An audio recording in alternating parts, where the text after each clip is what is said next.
এই ভিডিওটি যদি আপনার ভালো লেগে থাকে তাহলে শেয়ার করতে ভুলবেন না।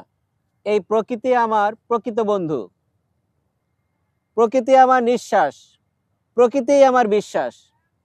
আর প্রকৃতির প্রেমে পড়লে বিশ্বাস হয়ে যায় যে আল্লাহর সৃষ্টি কতটা সুন্দর, কতটা মনোমুগ্ধকর। এই প্রকৃতির প্রেমে যারা পড়ে যায় তারা কিন্তু প্রকৃতি প্রেমিক। তাদের প্রেমটা আল্লাহর প্রাকৃতিক সৌন্দর্যের সাথে মিশে থাকে। এই প্রেমটা নিঃস্বার্থ প্রেম। এটা শুধু মনকে জুড়িয়ে দেওয়ার ভালোবাসায় মানুষ পড়ে যায়। আমি একজন প্রকৃতি প্রেমিক, প্রকৃতিকে আমার খুবই ভালো লাগে।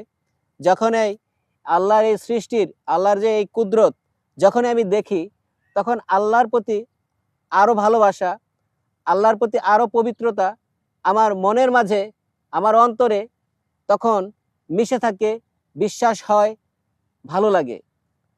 আসলে আল্লাহ যে কত সুন্দর এটা বোঝা যায় আল্লাহর এই সৃষ্টি, যখন এই প্রকৃতির সৌন্দর্যটা এই দুই নয়ন দিয়ে যখন আমরা দেখতে পাই, তখন মনে হয় যে আল্লাহ কত সুন্দর। এই দুনিয়ার প্রকৃতি যদি এত সুন্দর হয়, তাহলে আল্লাহর কুদরতি হাতে যেই জান্নাত আল্লাহ বানিয়েছেন, সৃষ্টি করেছেন, সেই জান্নাত কতটা সুন্দর। সুবহানাল্লাহ। আমি বলবো যে আল্লাহর এই প্রকৃতির সাথে আল্লাহর কুদরতের কিছুটা চিন্তা ভাবনা করবেন, তাহলে আল্লাহ পাকের পবিত্রতা, আল্লাহ পাকের বরাত্ব এ সম্বন্ধে অল্প হলেও কিছুটা মনের মধ্যে স্বস্তি পাবেন।